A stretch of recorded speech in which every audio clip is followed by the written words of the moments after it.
Aí, estamos ao vivo. Boa noite para todo mundo que está nos assistindo. Essa é mais uma live pela Ciência da Gente, conversas que a Associação de Pós-Graduandos do FSM promove aqui no Facebook durante esse período de isolamento. Hoje a gente vai conversar com o professor Nildo Ourix. Semana passada a gente conversou com a Flávia Calé, que é presidenta da Associação Nacional de Pós-Graduandos. A gente falou sobre as medidas da ANPG, sobre os últimos cortes de bolsas e recursos do MEC. Se você não assistiu essa live, confere lá. Todas as lives ficam gravadas aqui na página. O professor Nildo é presidente do Instituto de Estudos Latino-Americanos da UFSC e professor titular no Departamento de Economia e Relações Internacionais da UFSC. O tema da conversa de hoje é a produção do conhecimento na pós-graduação brasileira, para além do que o sistema oculta. Eu sou Maurício, sou discente do PPG em Comunicação aqui no FSM, e estou aqui hoje com a Marcela. E aí, Marcela? Oi, Marcela? Acho que deu uma travada na Marcela. Oi, tudo bem? Boa noite aí, tá assistindo. Nildo, boa noite, Marcos. Foi, funcionou. Boa noite, Opa. E estamos também com o Marcos. E aí, Marcos? Ok. Boa noite. Tudo certo? Sou estudante de pós-graduação em educação. E aí seguimos mais uma live. Perfeito. Então, durante a live, quem está nos assistindo pode ficar à vontade para fazer comentários, que logo a gente vai ler e responder eles aqui junto com o professor. E falando em comentários, já antecipo também um convite para as alunas e para os alunos do FSM preencherem um formulário que a PG está preparando para circular nos próximos dias. A intenção desse formulário é uma consulta para saber como é que estão as e os estudantes durante esse período de isolamento. Logo ele vai ser publicado aqui na página. Eu passo agora a palavra para o Marcos, que vai contextualizar um pouco o tema que a gente vai falar sobre hoje e vai dar início a esse bate-papo com o professor Nildo. E aí, Marcos? E aí, pessoal, como é que estão aí? Eu acho que primeiro, assim, agradecer muito a presença do professor Nildo, né? Que essa semana, inclusive, se nós estivéssemos num período normal, se é que é possível dizer normal, ele estaria, acho que no FSM agora, na nossa aula inaugural, num primeiro momento aí, conversando daí presencialmente com os nossos colegas no FSM sobre a pós-graduação. Então, é tentar dar seguimento àquilo que deveria estar acontecendo lá no campus da universidade, mas agora pela web a gente aproveita o momento para conversar com um professor que eu acho importante, vem fazendo um debate significativo no âmbito da produção, do debate sobre a produção de conhecimento no Brasil, na América Latina. Haja vista a produção do livro O Colapso do Figurino Francês, a coleção Crítica da Razão Acadêmica, junto com o professor Rampinelli, que vem mostrando que há uma estrutura de produção de conhecimento muito significativa no âmbito dos países periféricos do capitalismo.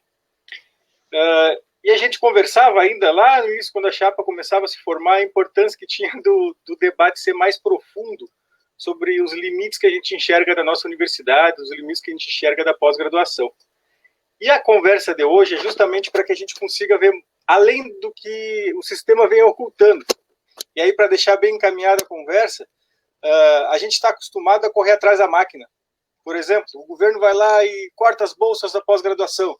Aí fica todo mundo desesperado, vai para a rua tentar mostrar a importância social da sua pesquisa, mas sempre correndo atrás da máquina e lidando com os fatos objetivos, sem entender aquilo que de fato estrutura a produção de conhecimento num país da periferia do capitalismo, num país subdesenvolvido e dependente. Hoje a gente traz o professor Nildo, assim que gentilmente tirou um período da noite dele para estar com a gente, para falar sobre isso, quais são, o que o sistema oculta, qual a estrutura que limita, ou que melhor, talvez até atrofie em certos limites a produção do conhecimento da América Latina, especialmente daí na pós-graduação brasileira. Acho que é isso, professor. Passo para ti a palavra e vamos conversar um pouco. Bueno, Marcela, Marcos, Maurício, é um prazer imenso falar com vocês. Me sinto efetivamente honrado com o convite, que deveria ser, como o Marcos disse, uma conversa presencial, e por conta da pandemia, nós vamos fazê-lo por aqui, de maneira eletrônica, e creio que pode ser igualmente produtivo. É claro que se tivesse aí, já nesse friozinho que eu estimo que está ocorrendo em Santa Maria, eu podia tomar um mate, não é? Quero dizer para vocês que minha mãe é gaúcha, de tal maneira que eu tenho desde cedo e nascido em Joaçaba, a cultura joaçabense é uma cultura gauchesca, no sentido amplo dessa expressão. E é um prazer estar com vocês da APG, dessa gestão, da Associação de Pós-Graduação, por muitas razões, mas a primeira delas, e mais importante, é que se alguma mudança poderá ocorrer algum dia na Universidade Brasileira, ela depende essencialmente da rebeldia, da lucidez e do compromisso dos estudantes. Nós, professores e os técnicos administrativos, por razões distintas, nós não somos nem uma horda de reacionários e nem uma vanguarda revolucionária. Os professores, quero dizer para vocês, nós já fizemos, durante o governo de Fernando Henrique Cardoso, greve de fome. 13 professores lá em Brasília fizeram greve de fome, dos quais 3 eram aqui de Santa Catarina, de tal maneira que nós mantivemos uma greve já com corte de salário e já tivemos greves muito extensas, com grande adesão, e já tivemos greves demasiadamente extensas, com pequena adesão.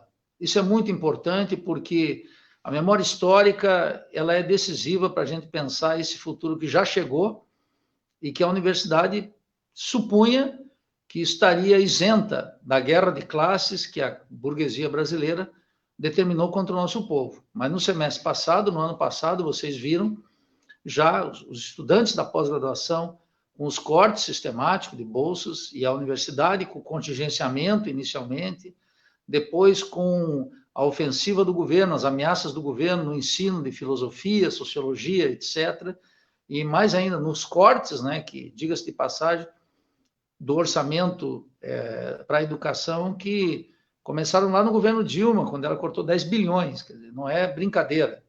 Já num sistema cronicamente levado no osso, né? De tal maneira que eu recordo aqui, e fico muito feliz desse convite, precisamente porque eu deposito na lucidez e na iracúndia dos estudantes a possibilidade de construirmos aqui, sob os escombros dessa atual universidade, aquela universidade necessária que foi tematizada pelo antropólogo e esse ilustre brasileiro chamado Darcy Ribeiro, e lamentavelmente abandonada.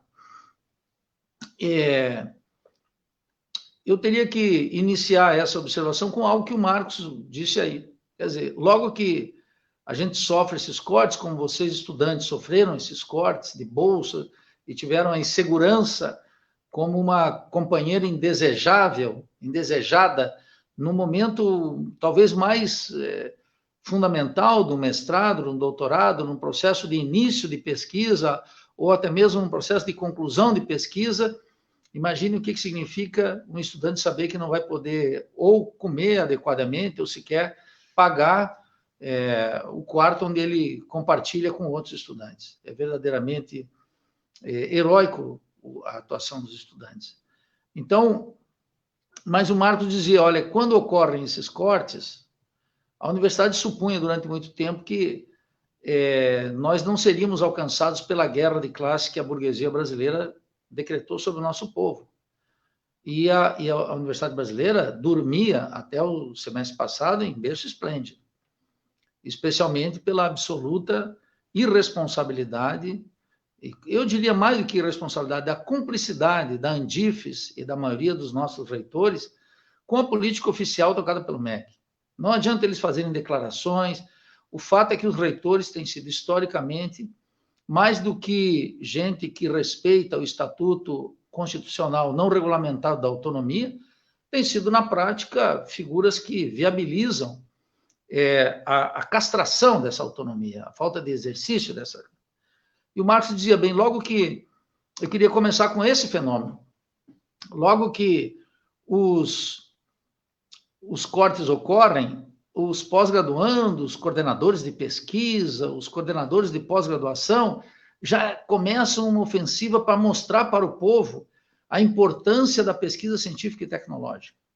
Esse fato, mais do que propriamente expor uma vocação pública da universidade, na verdade mostra o primeiro ponto que eu queria advertir aqui, que é o profundo isolamento social da universidade.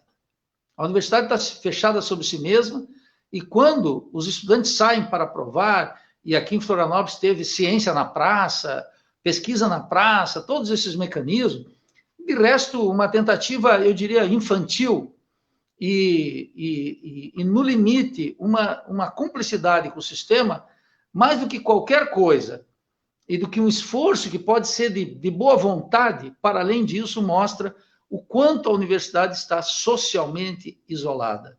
E nós precisamos, então, fazer uma rigorosa reflexão de por que a universidade ficou tão ensemismada, tão fechada sobre si mesma e tão isolada socialmente. Porque se hoje perguntarem para a população brasileira se devem financiar as universidades, é claro que a universidade estará na 12ª, 13ª, 14ª prioridade. E isso mostra o quanto uma certa boçalidade daqueles que conduzem a universidade e uma certa irresponsabilidade de uma parte dos professores, sobretudo aqueles que dirigem a pós-graduação, não se deram conta e agora vão ter que amargar um período terrível da nossa universidade. Esse isolamento social da universidade tem uma larga construção histórica. Então, a advertência inicial é essa, do isolamento social, e o primeiro postulado que eu queria mencionar para vocês é que até 2002, se vocês tivessem entrado na universidade em 2002, no sistema de pós-graduação, na universidade, vocês se encontrariam com um clima em larga medida diferente do que nós vivemos aqui. Até 2001, 2002, a crítica era uma companhia bem recebida entre nós. Os universitários não faziam outra coisa senão criticar as evidentes, as dilacerantes contradições e limitações da universidade brasileira. A partir de 2002, com o primeiro governo de Lula, tem uma mudança radical nesse aspecto. Porque nos 8 anos anteriores, a universidade brasileira manteve uma luta de vida e morte contra Paulo Renato de Souza e contra o governo de Fernando Henrique Cardoso. Aquele período foi um período de intenso ativismo sindical, de uma dificuldade imensa para o sistema de pós-graduação e uma guerra que o ex-ministro Paulo Renato de Souza, ex-reitor, ex-presidente da Associação dos Professores da Unicamp, ex-reitor daquela universidade, ex-secretário de Educação do Estado de São Paulo e por 8 anos ministro da Educação, moveu contra nós. Então, nós não só nos defendíamos bravamente, como também exercíamos uma crítica daquela universidade que nós sofríamos. A partir de 2002 e 2003, com a chegada de Lula na presidência da República, os cortes eles foram terríveis também. Nos 3 primeiros anos, né, nós tivemos uma reforma da Previdência que afetou os universitários, os professores e os técnicos, e nós tivemos também que fazer greves para manter nossos salários. Não foi um período fácil. Mas depois, efetivamente, a gente tem que reconhecer que melhorou substancialmente a nossa condição salarial. Durante os governos do PT, a condição salarial melhorou. Mas aí vem a questão fundamental. A universidade foi cada dia se tornando mais pobre, mais isolada socialmente. Por que esse fenômeno ocorreu? Quer dizer, o que eu estou dizendo aqui? Eu estou reconhecendo que eu ganhei mais salário, mas eu não perdi o juízo, nem a crítica. Continuei observando as transformações dentro da universidade. E o que tinha acontecido, então, que é o cenário, a encalacrada em que nos encontramos aqui, entre uma universidade ultracolonizada e a urgência da necessidade de uma universidade necessária, aquela preconizada pelo Darcy Ribeiro. O que ocorreu é que as condições, nós sofremos uma expansão, que eu chamo uma expansão degenerativa, na medida que era uma expansão muito precária, tanto nas universidades federais como nos institutos federais de educação, né, as antigas escolas técnicas. Nós tivemos um aumento do orçamento, não era um aumento significativo, mas era um aumento, as condições salariais melhoraram, e o sistema tinha uma expansão, mas que não era uma expansão que constituía uma ruptura com a política anterior, nem no ritmo da transformação, nem na magnitude do orçamento, e muito menos, e aí que entra a grande questão, no sentido da universidade. A causa fundamental do isolamento social da universidade corresponde, em primeiro lugar, ao fato que, desde 1994, nós estamos sofrendo um grave, acentuado e acelerado processo de ampliação da dependência econômica, política, cultural, científica e tecnológica do Brasil. Esse processo de dependência científica, tecnológica e cultural, Ele ocorreu durante os 8 anos do governo do Cardoso, durante os 8 anos do governo de Lula, durante os 6 anos do governo da presidente Dilma, durante os 2 anos e meio de Michel Temer, e agora também em marcha batida, acelerada, com o governo desse proto-fascista Jair Messias Bolsonaro. Essa é uma questão fundamental. Aquele que fica apenas discutindo a questão orçamentária não passa de algo aparente, relativamente importante, mas uma visão economicista do processo, que não dá sentido à universidade e que iludiu a universidade com a ideia de que nós nos bastávamos, a despeito do que estava ocorrendo socialmente. Imagine, uma alienação cultural gigantesca e a universidade, que devia ser uma casa da cultura, cúmplice desse processo, imune a esse processo. De outro lado, uma dependência científica e tecnológica tão gigantesca que o Brasil chegou a pagar 4 bilhões de dólares anuais no balanço de pagamento para royalties, licença, patentes, etc. Então, nós constituímos aquilo que o Valdir Rampinelli e eu, nesses 2 volumes, chamado Crítica à Razão Acadêmica, que lançamos lá em 2011. Veja a atualidade da crítica. Nós lançamos em 2011 com o silêncio completo da universidade. A universidade não nos deu a menor pelota. Por quê?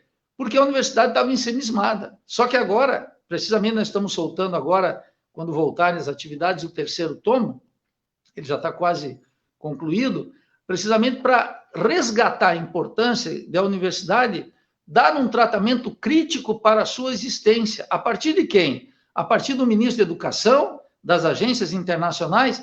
Não, a partir de nós mesmos, nós os professores, nós os estudantes, nós os técnicos administrativos, que nós temos que tratar essa experiência criticamente, que é a única forma de respeitá-la. O exercício da crítica é absolutamente indispensável numa casa que se pretende a casa do saber. Então, eu me referi a esse isolamento social porque Paulo Renato de Souza aplicou entre nós algo fundamental, um sistema de avaliação da universidade que ele chamava de uma cultura de avaliação que foi herdada no seu conjunto, sem nenhum retoque, pelos governos do PT, por Haddad, por Renato Janine Ribeiro e Companhia Limitada. E pelos intelectuais petistas, que, como Marilena Chauí e outros que frequentaram o Conselho Federal de Educação e só descobriram as imperfeições do sistema quando a Dilma foi destituída em 2016. Antes, estavam cinicamente, todos eles, tocando a manivela desse irracionalismo a pleno pulmões. A gente tem que colocar aqui muito claramente isso, a irresponsabilidade, eu diria a cumplicidade desses acadêmicos, porque nós fazemos uma distinção muito grande entre um intelectual e um acadêmico. O intelectual tem um compromisso de disputa pública vinculado à Revolução Brasileira. Os acadêmicos estão, em primeiro lugar, na perspectiva da sua autorreprodução. Em primeiro lugar, se possível, e se houver algum tempo, para contribuir com alguns índices bastante medíocres, que eu vou mostrar aqui, sobre a nossa instituição. De tal maneira que o debate anterior a 2002, ele era mais crítico. Depois, ele ficou reduzido a algumas questões. Primeiro, a crítica ao subfinanciamento, ou seja, uma visão claramente economicista. Segundo, uma diferenciação bastante astuta e pobretona de opor o público e o privado, de tal maneira que as universidades públicas eram consideradas excelentes, eram consideradas acima da média, porque a gente comparava com o sistema privado. E o sistema privado, esse sistema que cresceu sob a bendição de Lula, de Dilma, sobretudo, que criou esses mega monopólios como Croton, como Estácio de Sá, que cotizam na Bolsa de Valores, com recursos públicos, através desse mecanismo de financiamento perverso, que deixou agora muita gente endividada e enriqueceu canalhas, bandidos da educação, que efetivamente tocam a educação como uma mercadoria, mas não como uma mercadoria em geral, no sentido que não é um direito, mas, sobretudo, como uma forma de acumulação de capital que pode ser visto, né, na Estácio de Sá, na Croton, em todas essas grandes universidades, que são máquinas de produzir dinheiro, que levou, em 2017, metade do orçamento público o equivalente à metade de tudo que foi o financiamento para as universidades públicas e os institutos federais de ensino.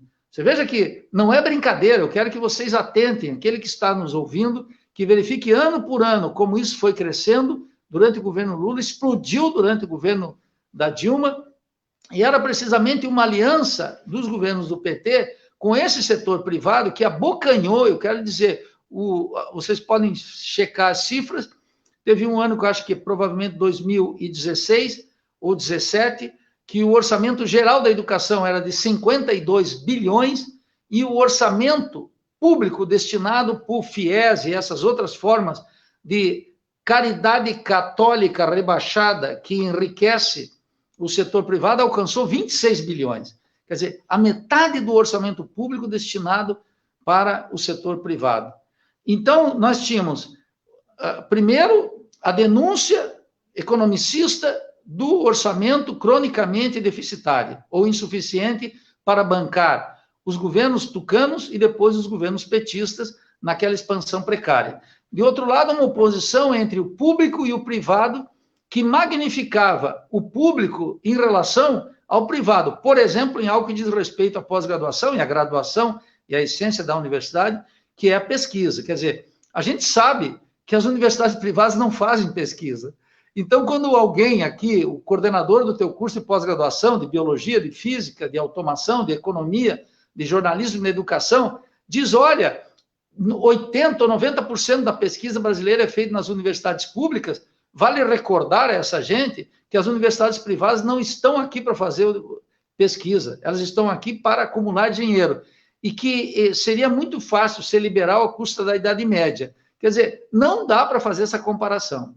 E o terceiro, que aí implica em entrar alguns detalhes muito importantes, Maurício, Marcos e Marcela, é o fato de que os reitores, eu fico verdadeiramente pasmo com isso, começaram a construir um estranho bordão, uma linha de intervenção que não existe nos Estados Unidos, não existe na Inglaterra, não existe na França, não existe na Alemanha, não existe na China, não existe no Japão, mas que existe aqui. Eu queria chamar a atenção de vocês. É a coisa mais colonizada, e quero dizer muito claramente, idiota, que já surgiu dentro da Universidade Brasileira, que é a ideia que a Universidade Brasileira precisa se internacionalizar. Isso é de uma... deveriam ser todos processados por crime de lesa pátria. Por quê? Porque as universidades dos países centrais, eles não têm essa linha de intervenção. Nós estamos submetidos a um sistema mundial de produção de conhecimento. O sistema capitalista, ele é um sistema de produção de mercadorias e o conhecimento é transformado também numa mercadoria. É claro que a gente sabe que a ciência se transformou numa força produtiva de extraordinária capacidade e relevância. Basta ver que agora, para controlar uma pandemia, todos lembram a importância da ciência e do cientista, para dar uma questão de saúde pública. Mas nós podemos discutir, nós estamos fazendo essa live aqui, precisamente porque a ciência é uma força produtiva, e ela é, ao mesmo tempo, uma mercadoria capturada pelas grandes multinacionais. Os nossos reitores, os ministros de educação até hoje, isso começou lá com o Paulo Renato, seguiu com o Haddad, seguiu com o Renato Janine Ribeiro, estava aí com o ministro anterior indicado pelo o Bolsonaro e o Waltraud. Agora, todos eles é de uma idiotice completa. Essa gente precisa um dia sentar no tribunal para ser julgado por crime de lesa pátria. Eu vou explicar por quê. Essa ideia de internacionalização da universidade, ela criou um programa tão terrível como o Ciência Sem Fronteiras. Vamos fazer uma reflexão sobre esse nome. Ciência Sem Fronteira? Ora, a ciência no mundo capitalista, ela é uma ciência de tipo capitalista. Não que existiria uma ciência proletária, não é isso. Ela é uma ciência a serviço da acumulação do capital. E no mundo atual, ela aparece sob a forma de patentes. E é por isso que as universidades brasileiras registram patentes. É por isso que as fundações no interior da universidade registram patentes. É por isso que a Petrobras, no Brasil, é uma das grandes empresas, talvez a maior empresa, para publicar patentes. Nós, ao contrário, os sucessivos ministros, presidente da CAPES, do CNPq, do FINEP, dos órgãos de financiamento, criaram algo que é verdadeiramente digno de vergonha colonial. Porque eles criaram a ideia de que produção de ciência era publicação de artigos em revistas indexadas a nível nacional e internacional. Se veja, eu nunca vi tamanha idiotice. Eu quero sugerir para vocês um texto de um físico baiano extraordinário chamado Mário Schember. Mário Schember, vocês vão encontrar aí, publicou um texto chamado A Formação da Mentalidade Científica. Ele vinha na esteira de grandes nacionalistas e revolucionários brasileiros, entre eles José Leite Lopes, Álvaro Vieira Pinto, Mário Schember, todos eles, que trabalharam nos países centrais, tiveram encontros com Einstein, estiveram nas universidades estadunidenses. Não são esses colonizados que vão lá, tiram uma selfie, mandam para cá como se tivessem encontrado um verdadeiro oásis de conhecimento. Eles tinham um projeto. E Mário Schember dizia algo muito importante. Ele escrevia todos os dias, mas publicava muito raramente. Publicava quando tinha algo a dizer e publicava quando tinha um conhecimento científico objetivo nas mãos. E não esse campeonato insano, colonizado na sua concepção e que serve essencialmente para os países metropolitanos e as multinacionais. O sistema de publicação da CAPES deveria vir abaixo imediatamente. Se nós tivéssemos um governo, e um dia veremos de ter, um governo de mínimo compromisso com a ciência, com o conhecimento, com a cultura, ele vai colocar abaixo essa competição cretina, absurda e colonizada a serviço das empresas multinacionais e a serviço das potências imperialistas. O mundo, esse sistema mundial de produção de conhecimento, funciona como eu identifiquei aqui lá atrás, no Crítica à Razão Acadêmica, num depoimento que o ex-ministro Aloysio Mercadante, também ex-professor da Unicamp de Economia, também dirigente da Associação dos Professores da Unicamp, tu vê que ali tem um problema sério que a gente tem que cuidar. Quando o sujeito começa a virar presidente da Associação de Professores, a gente tem que cuidar já o futuro. Ele foi ministro de Ciência e Tecnologia e ele apareceu certo dia lá no Senado e foi discutir precisamente o tema do conhecimento. E se defrontou com o fato, só vou dar esse exemplo, que é um exemplo eloquente. Nós temos aqui uma planta que se chama copaíba. A copaíba tem muitas propriedades, é anticancerígena, é analgésico, ele tem um conjunto de propriedades que está sendo discutidos. Está sendo discutido, por exemplo, pela Faculdade de Química de várias universidades brasileiras, mas estava sendo, sobretudo, na USP, na Unicamp, nas grandes universidades paulistas, estava sendo discutido. Tal como o Alzheimer estava sendo discutido na UFRJ, antes que tivessem esses cortes tremendos e nós perdemos pesquisa muito avançada. Então, aqui também já vai outro recado. Quando eu estou dizendo que o nosso sistema é colonizado, que é irresponsável, eu não estou dizendo que nós não temos talento. O que eu estou dizendo é que nós temos um imenso talento de alunos, de técnicos, sobretudo de professores, que não permanece no interior da nação. Que o sistema precisamente oculta algo fundamental, que é o vazamento dessa riqueza em direção aos países centrais. E o tema da copaíba, ele é muito significativo a esse respeito, porque nós tínhamos, na época, 87% de todas as publicações sobre a copaíba e não tínhamos uma patente sequer. Quem dominava as patentes? Os Estados Unidos, a Inglaterra, a China, o Japão e nenhuma brasileira.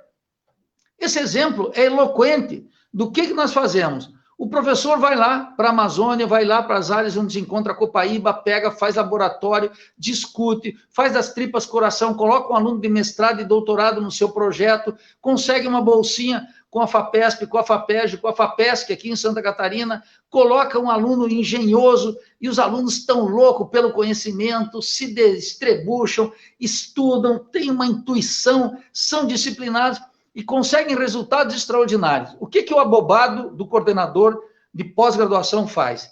Pega esses artigos e publica naquilo que o sistema da CAPES chama de uma revista internacional. Essa revista é internacional só na cabeça do alienado. Ela é uma revista de Lyon, ela é uma revista de Glasgow, ela é uma revista de Bolonha, ela é uma revista de Berlim, mas nunca uma revista internacional. Ela é uma revista de Harvard. Ela é a revista, por exemplo, em várias áreas, né, da Nature, que é uma corporação já vinculada com todo o esquema das multinacionais. O professor consegue um avanço científico, uma descoberta extraordinária. Ele vai lá e publica lá. O programa de pós-graduação dele ganha alguns pontinhos a mais. E ele sai colonizado que é, orgulhosamente mostrando para seus pares que conseguiu uma publicação numa revista internacional, que naturalmente é em inglês, na língua mundializada, coloca lá e não percebe que os efeitos dessa pesquisa, as conquistas científicas dessa pesquisa, ele vai na farmácia e quando compra um analgésico, ele paga precisamente para a Bayer ou qualquer outra empresa uma fração de royalties que o Brasil dá lá no final, 4, 5 bilhões de royalties para as multinacionais e para as empresas transnacionais. Veja que aquele ato dele publicar um avanço parcial de pesquisa, ele está sendo complementado porque lá na Tailândia, alguém que também trabalha na biomassa publicou um artiguinho, e alguém na Guatemala publicou um artiguinho, e alguém no México publicou um artiguinho, e alguém no mundo árabe publicou um artiguinho. E lá nos países centrais tem um sistema entre um orçamento estatal gigantesco para a ciência e para a tecnologia, o apoio das empresas transnacionais e as universidades nos Estados Unidos, que conformam um sistema capaz de pegar essa fragmentação do conhecimento, patentear e verter como produto industrial, ganhando bilhões de dólares para as empresas, para as universidades, que elas também ganham uma cota parte dessa riqueza mundialmente produzida, e para nós fica aqui o prestígio, entre aspas, de publicar um artigo de uma revista internacional. E o seu programinha de pós-graduação, então, Maurício, Marcela e Marcos, ganha um pontinho no sistema da CAPES, que rende quantas bolsas no final do ano? Com sorte, talvez uma, mas como aqui a gente vive com permanente restrição orçamentária, nunca rende nada. Então fica todo mundo correndo atrás. O burro que quando corre atrás da cenoura, ele pelo menos tem a possibilidade real da cenoura e às vezes ele come a cenoura. Mas nós aqui estamos numa corrida infame, alienada, colonizada, entregando o conhecimento do talento dos nossos alunos, dos nossos pesquisadores, dos professores e dos técnicos das universidades, gratuitamente para os países centrais. Então, é uma coisa absolutamente insana. O máximo desse programa entreguista, desse programa colonizado, desse programa imperialista, foi efetivamente reunir os melhores estudantes nossos e mandar para aquele programa Ciências Sem Fronteiras. O aluno, aparentemente, ele estava beneficiado por uma conquista, ele ia ter uma experiência internacional. Ele ia aprender o inglês, o espanhol, o francês, o alemão, durante 6 meses, alguns já estavam mais preparados.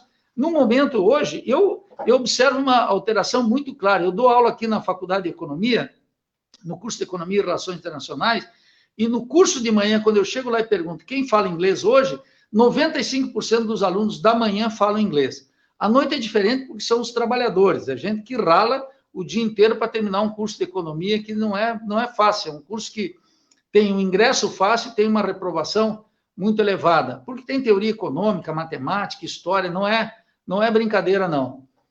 Tem outros cursos que tem quase uma passagem automática.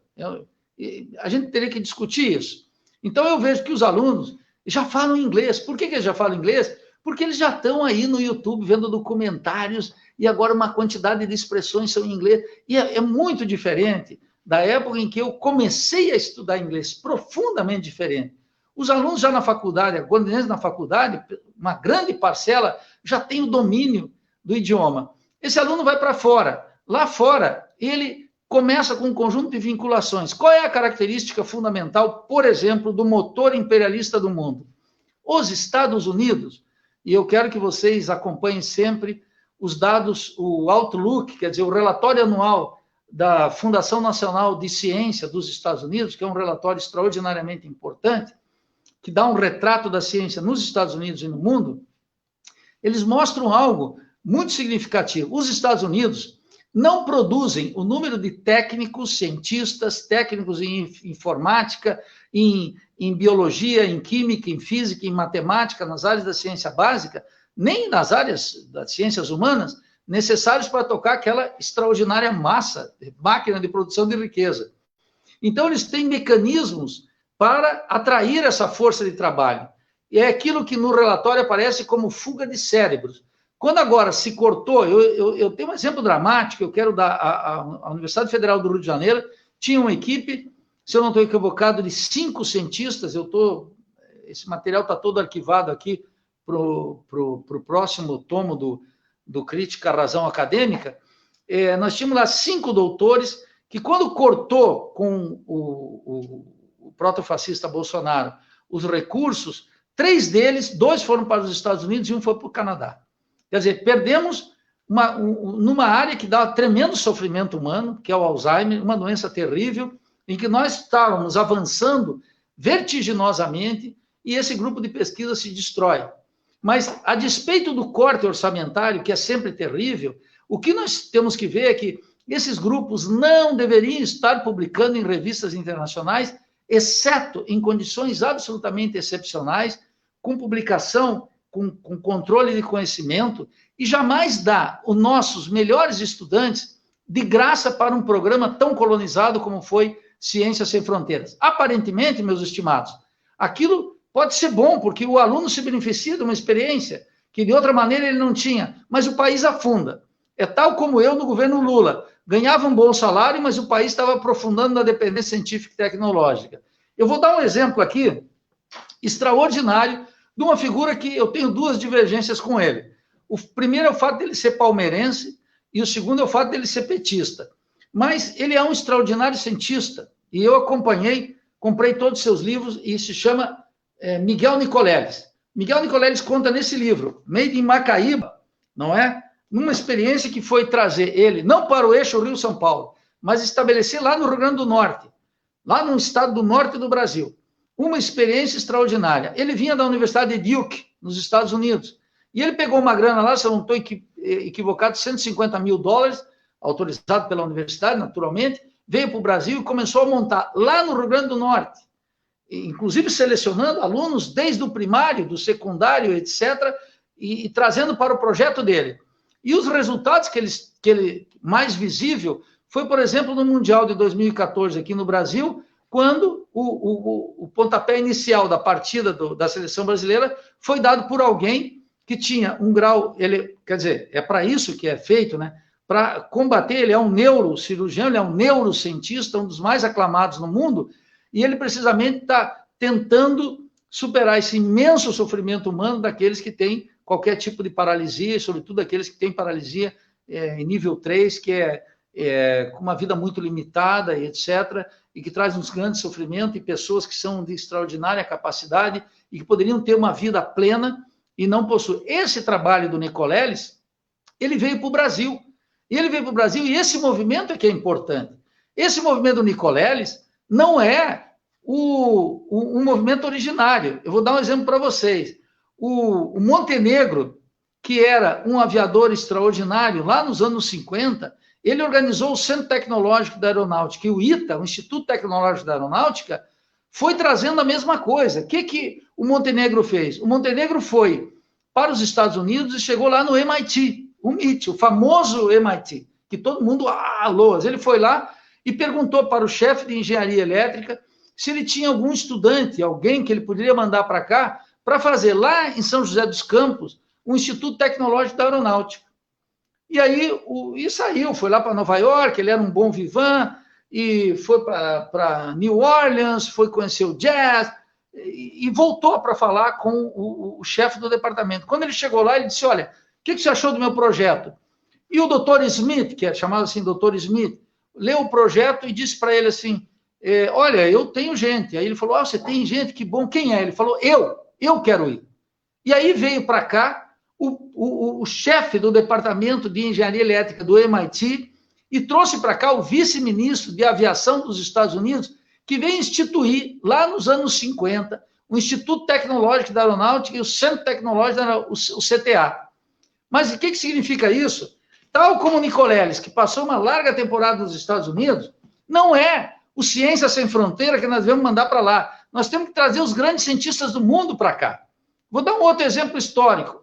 Quando desabou o Muro de Berlim, em 1989, e a Rússia então desabou, sobrou uma quantidade de pesquisadores que estavam efetivamente numa quebra de um país, a desaparição de um país, a emergência de outras nações, pesquisadores de alto nível, de uma ciência, que era a ciência russa, que tinha colocado o primeiro astronauta lá em cima, que é Yuri Gagarin. Isso não é brincadeira, percebe? Com avanços científicos e tecnológicos tremendo em todas as áreas. O que fizeram os Estados Unidos? Os Estados Unidos foram lá e raparam a panela com dólares, chamaram os melhores cientistas. A Alemanha fez o mesmo, a Inglaterra também fez, a Europa também fez. O Brasil não fez. Chamar para cá os russos, como o Nicoleles veio para cá, produzir aqui. Ora, isso não tem nada a ver com essa idiotice de internacionalizar a universidade brasileira. Nós temos que trazer para cá os melhores cientistas do mundo, para que eles entrem em contato com vocês, no laboratório, na confecção do mestrado, da tese do doutorado, dando seminários com rigor teórico, com rigor científico, para acabar com a improvisação, que no sistema de pós-graduação é terrível. Há uma larga improvisação no nosso sistema de pós-graduação. É preciso dizer claramente, o nosso sistema de pós-graduação é muito precário, ele é boçal, ele se acha a quintessência do desenvolvimento científico e tecnológico. Ele é muito ruim, não importa o esforço individual do professor, inclusive do coordenador. O fato é que o resultado no seu conjunto é muito ruim. E é muito comum, entre outras coisas, que você pergunte para um aluno que acabou o mestrado e o doutorado se ele está satisfeito com o resultado. E, via de regra, ele vai dizer algo muito importante. Ele vai dizer, cara, agora que eu estava entendendo a coisa, que eu ia produzir um resultado, eu tenho um prazo para terminar. Esse prazo para terminar é a coisa mais imbecil que pode ser criada no planeta Terra. Todos os coordenadores de pós-graduação, esses ministros idiotas que nós tivemos até agora, esses presidentes da República, cúmplices da dependência científica e tecnológica, tinham que acabar com essa ideia de que o aluno tem 2 anos para terminar um mestrado e 4 anos para terminar um doutorado. Existem. Por que esse sistema é assim? Porque ele não tem validação social. Então, nós, na universidade, isolados socialmente, começamos a nos notabilizar numa justificativa ideológica para nós mesmos, uma alienação completa, a mostrar nossa eficácia pelo número de artigos publicados. Então, o programa de jornalismo, de educação, de economia, de automação, de engenharia elétrica, de agronomia, se notabiliza por publicar uma quantidade imensa de artigos em revistas indexadas que não são revistas nacionais, na sua grande maioria. São revistas internacionais. E que, precisamente, entregam o nosso saber gratuitamente para aquele sistema mundial de produção de conhecimento. E aqui ficamos nós, completamente desamparados, cronicamente deficitários no orçamento, com restrições adicionais dependendo de cada governo. Não dá para fazer ciência dando 2 bilhões agora, tirando 1 bilhão depois, aumentando 5 bilhões num ano, reduzindo 10 bilhões no outro. Isso não é improviso em ciência. Então, veja que esse programa que está aí, nós tínhamos que fazer exatamente o inverso. Qual é o inverso, meus queridos? É nacionalizar a experiência da universidade brasileira. A nossa universidade é colonizada, estrangeirizada e pouco nacional. E o que seria o futuro da universidade brasileira? Uma universidade inteiramente consagrada à produção de conhecimento para a superação da dependência do subdesenvolvimento. Agora mesmo, nessa pandemia, a canalha que organizou esse desenvolvimento capitalista até aqui agora está descobrindo, entre aspas, cinicamente, que nós não temos sequer equipamentos de respiração. E estão improvisando a sua construção. Mas na área de fármacos é pior ainda. Na área de TI é gigantesca. Na área de nanotecnologia, todas as áreas de alta densidade tecnológica, o Brasil tem um déficit gigantesco. Isso não se faz improvisando. Isso foi o resultado de uma dependência histórica, dos 8 anos criminosos do desenvolvimento científico e tecnológico, atrofiado por Fernando Henrique Cardoso, dos criminosos anos Lula, em 8 anos, dos criminosos Dilma Rousseff, 6 anos, de Michel Temer. Ninguém consegue ver um déficit nas áreas de desenvolvimento científico e tecnológico tão estrutural que atravessou todos esses governos. Atravessaram todos esses governos. Nós precisamos olhar isso. A despeito se tu gostou mais, eu ganhei mais salário no governo Lula do que na Dilma, mais no governo da Dilma do que do Temer. Isso é uma questiúncula. No fundo, isso é uma questiúncula.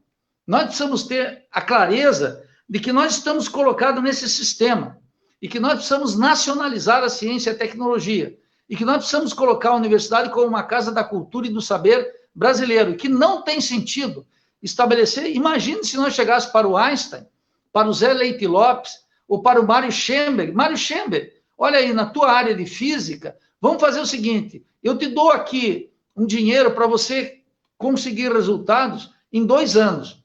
Sabe o que ele faria? Ele diria, eu não pego, porque eu não posso garantir em 2 anos. O desenvolvimento da pesquisa, da ciência e da tecnologia, ele é um desenvolvimento que supõe uma indeterminação, e essa indeterminação é próprio da experiência científica. Ela não tem a ver com volume de publicações, número de publicações, e nem tampouco com prazo, ela tem a ver com objetivos estratégicos da ruptura com a dependência científica e cultural do nosso país. Percebe? Imagina a quantidade de aplicativos que o brasileiro usa hoje e ele paga royalties por isso. Imagina a quantidade de produtos e processos que tem que pagar royalties por isso. O Brasil está afundado numa dependência científica e tecnológica terrível. E nós não podemos dizer que, como um governo melhorou meu salário, ele foi um governo bom, ele foi um governo terrível. Todos esses governos que herdamos da ditadura foram governos terrivelmente cúmplices da dependência científica e tecnológica. E é por isso que esse sistema, que aparentemente coloca uma certa exuberância em números, ele naturalmente não pode ter legitimidade entre nós. Daí que nós fazemos a crítica à razão acadêmica. E daí que eu estou muito prazeroso de estar discutindo esse tema com vocês. Muito obrigado, professor Nildo. Para o pessoal que está nos acompanhando, a gente separou nossa conversa em 2 tópicos, e o primeiro dos tópicos, o Marcos ficou responsável por elencar um pouco. Marcos, eu não sei se tem mais alguma coisa que tu quer pontuar sobre o que o Nildo falou, ou se a gente segue agora para o resto da conversa?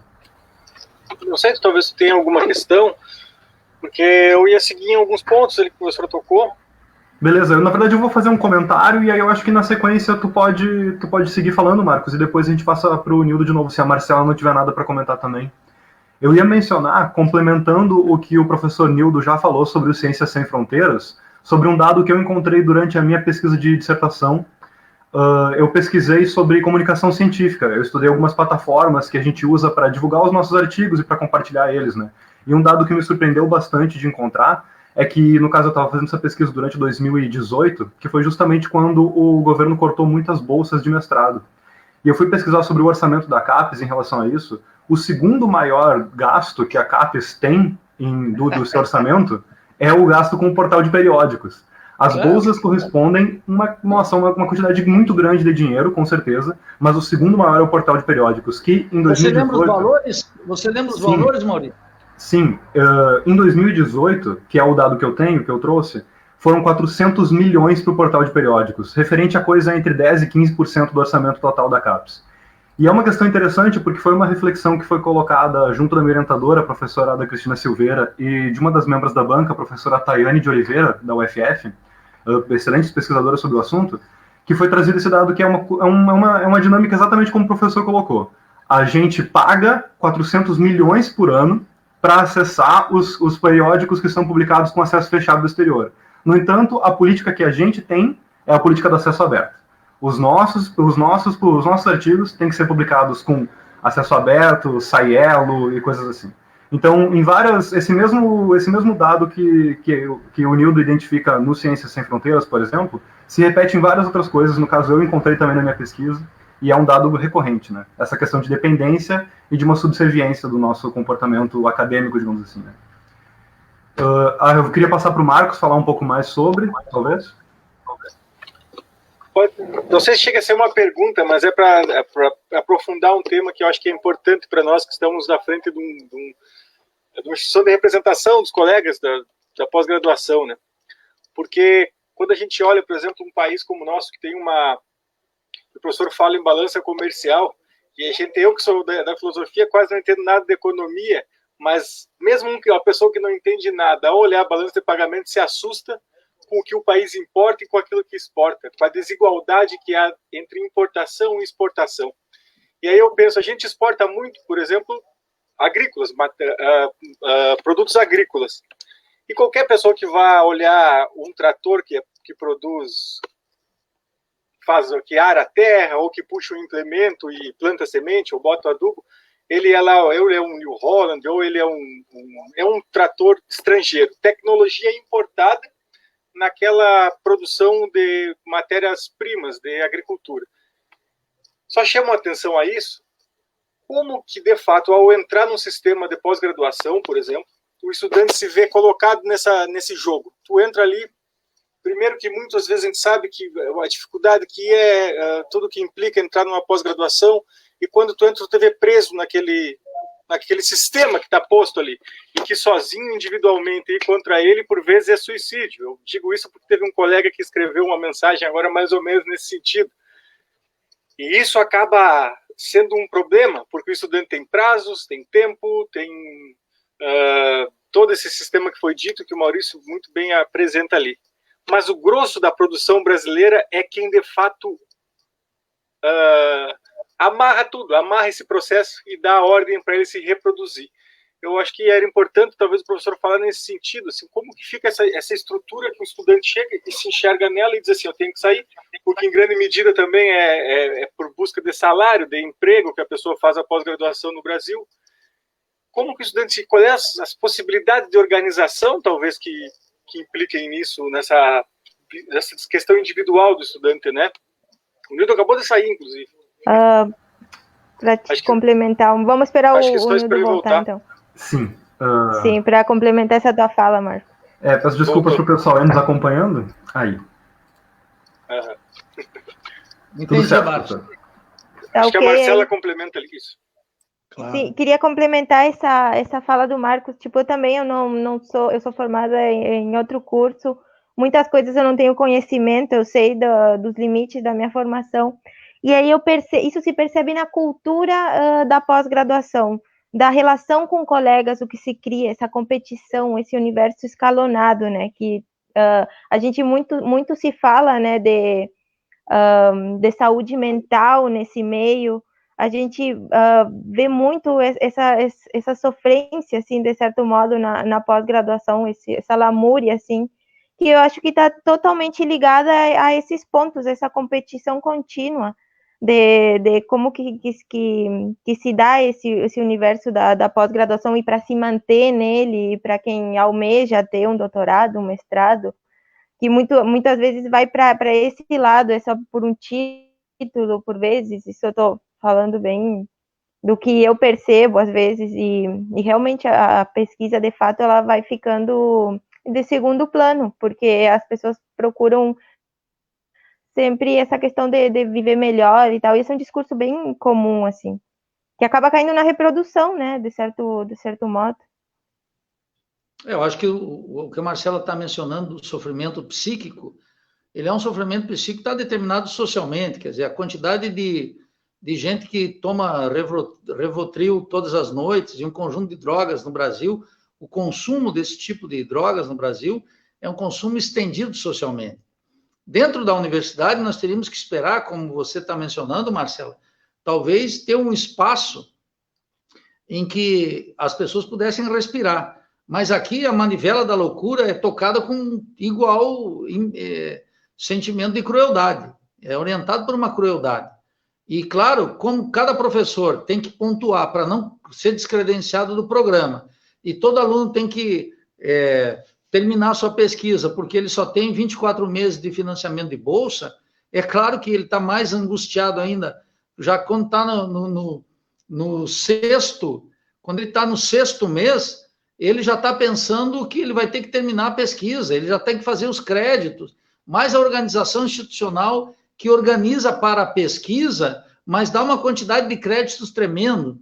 Depois tem outras coisas, né? A crise pedagógica que nós estamos vivendo, Marcela, que também cria sofrimento, que é aquele tipo de orientador que é muito comum eu ouvir dos estudantes. E aí, como é que foi teu orientador? Ele falou, ele não me complicou a vida, não me ajudou, mas não me complicou. Isso é muito comum, eu escuto com muita frequência. Veja, isso que o aluno fala assim é, na verdade, um sofrimento, porque ele fez o mestrado e o doutorado em completo abandono. Ele fez isso discutindo com os colegas no café, buscando outros professores que eram mais sensíveis, e ele teve que fazer, a despeito de qualquer circunstância, ele tem que fazer os créditos e depois, num tempo recorde, escrever uma dissertação ou concluir um doutorado. É verdadeiramente insano esse sistema. Eu não estou aqui para amolecer no que diz respeito à exigência científica e exigência de trabalho de qualidade. Isso tem que ter. Mas eu estou reclamando aqui que a organização institucional é mais fácil atribuir a um aluno que é preguiçoso, louco, ou que está em crise de ansiedade ou depressão, do que olhar para as condições do sistema que potencializam esse drama. Então, veja que essa é uma situação efetivamente gravíssima que você está tocando. O sofrimento psíquico dentro da universidade é enorme, é grande. A depressão é muito estendida, o sentido de fadiga, o sentido de... Aquela, né, a síndrome de burnout, que é a síndrome da desistência, já identificado para os professores na Universidade Brasileira, a psicologia social já identificou há muitos anos atrás, mostra claramente que esse sistema tem uma racionalidade perversa, não é que é irracional. Ele é racional porque ele reproduz a dependência científica e tecnológica e, portanto, aumenta essa dependência e reduz o grau de soberania, que é praticamente nulo na ciência e na tecnologia, transforma o país em exportador de produtos agrícolas e minerais, cuja expressão máxima pode ser o agrotóxico e Brumadinho, não é? E esse sertanejo universitário horroroso, que é a cultura correspondente de um Brasil que é tocado na toada do agro é tech, o agro é pop, o agro é tudo. Quer dizer, isso é verdadeiramente a expressão da dependência científica e tecnológica e do descalabro cultural e científico que as universidades não enfrentam. Veja como nossos reitores, ou como os ministros de educação, não só não enfrentaram esses dramas, como silenciam sobre cada um deles. E colocam isso para que o aluno resolva individualmente.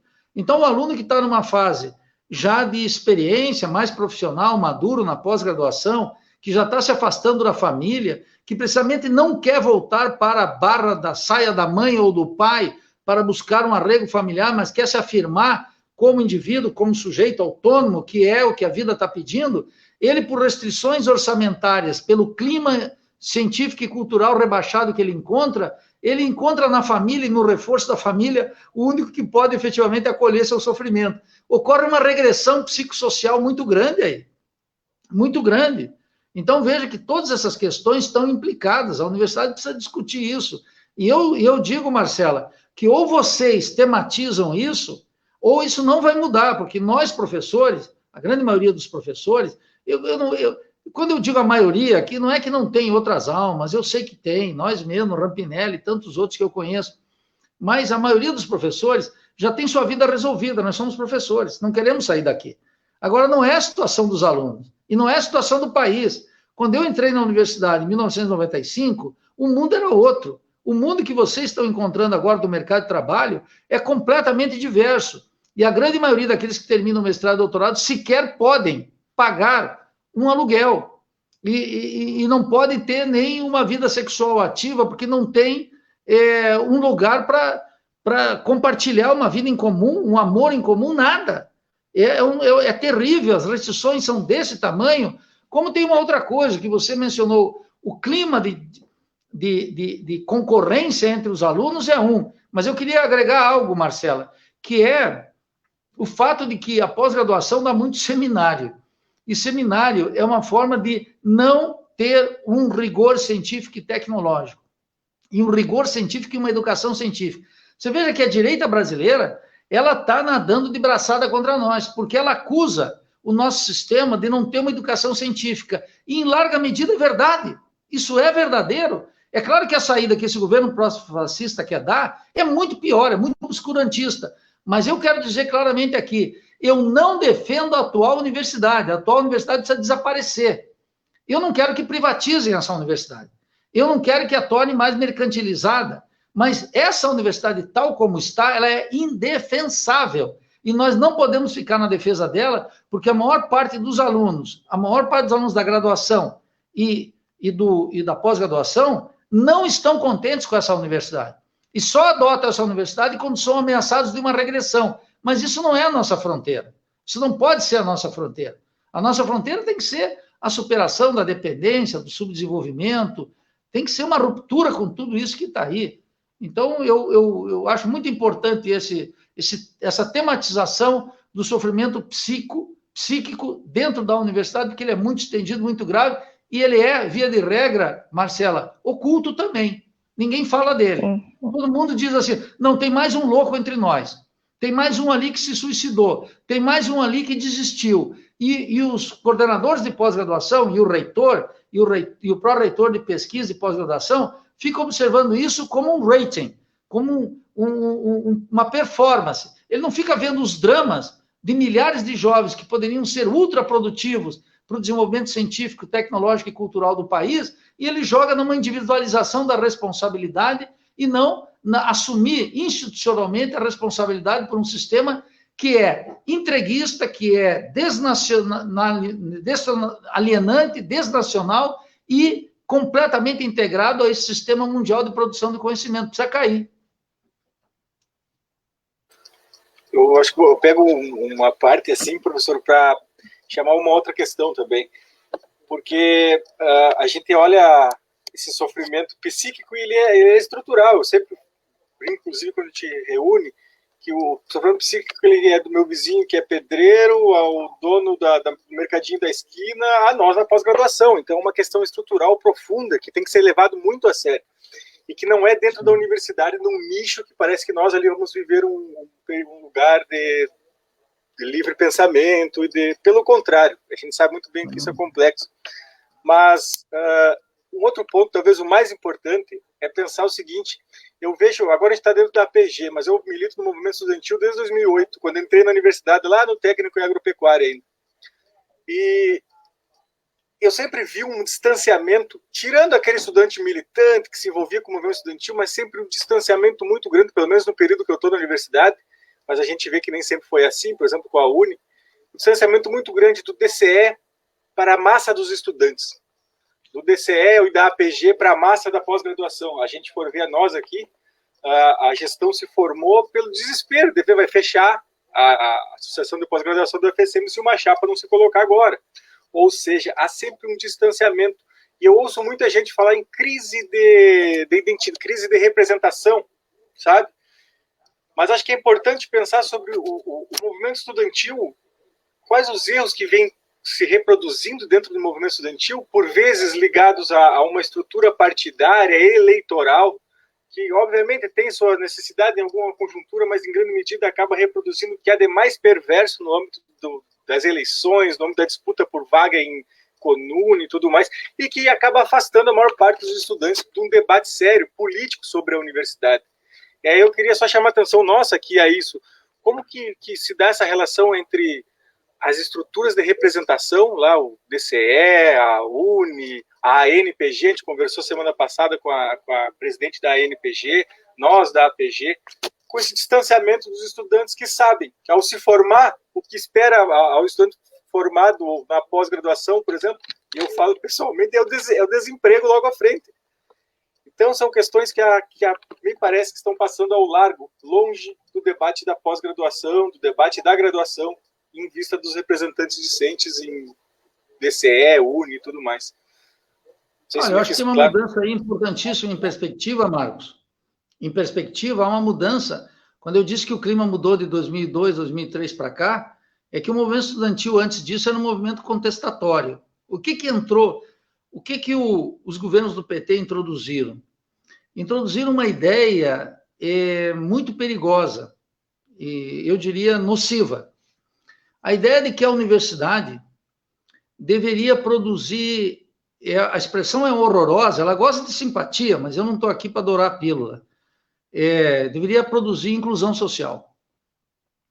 O Renato Giannini Ribeiro, num livro chamado Fellini Não Vê Filmes, ele é professor lá de filosofia da USP, foi ministro de educação da Dilma, ele expressou como ninguém isso, que é o que o Haddad pensa também, porque é um político miserável, vulgar nesse sentido. E a gestão dele no Ministério da Educação demonstrou isso cabalmente. Veja, as pessoas não gostam desse meu juízo, mas eu quero fazer um convite, para além do adjetivo, que elas observem algo fundamental. A sociedade brasileira está atravessada pelo fato de que 90% da população economicamente ativa, ela ganha até 3 salários mínimos. Portanto, é uma classe trabalhadora superexplorada. E começou essa ideia muito perigosa e nociva de que a universidade deve produzir inclusão social numa sociedade que produz, por seu próprio dinamismo, vamos chamar assim, a opressão social, a desclassificação social de uma sociedade que coloca milhões e milhões de trabalhadores, eu quero dizer 110 milhões de trabalhadores, não ganhando nem sequer 3 salários mínimos, não ganhando nem sequer o salário mínimo necessário do DIEESE, que é o salário mínimo que seria um padrão de reprodução da força de trabalho.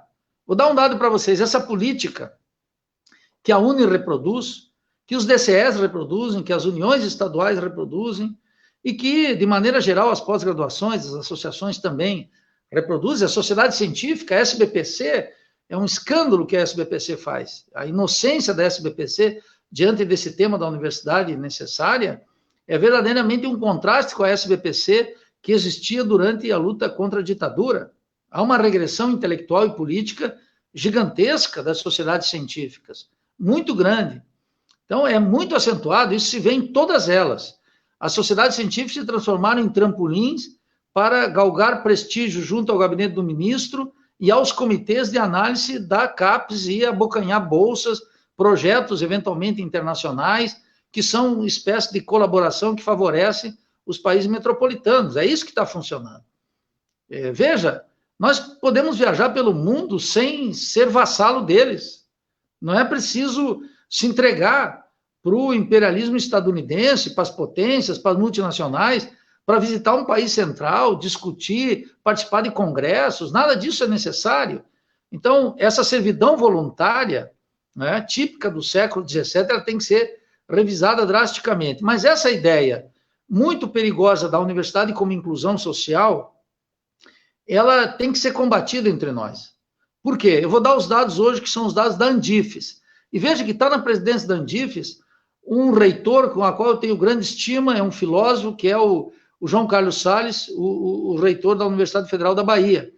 Um filósofo, um sujeito de cultura ampla, por quem eu tenho grande estima pessoal, e que resiste bravamente, mas não está fazendo a tarefa fundamental, que é tocar nos pontos centrais que nós estamos tocando aqui. É um homem de sensibilidade, mas não está, exceto que está fazendo essa política que é especialidade da esquerda brasileira, que é a política da resistência. Ou seja, muito pouco, nada. Não tem uma estratégia de ruptura com o que está aí. Não tem uma estratégia do que eu chamo a Revolução Brasileira. E acham que o máximo que nós podemos ter aqui é um novo governinho que vai dar algum orçamento para nós, um pouquinho do nosso salário, melhorar um pouquinho a infraestrutura, essas coisinhas. Quer dizer, é uma resistência resignada, né? Não dá para aceitar. E as universidades, a crise no movimento estudantil, Marcos, ela pode ser vista... eu vi o presidente da UNE, que naturalmente não conheço, mas eu vi ele com uma camiseta que dizia assim, lute como um vestibulando.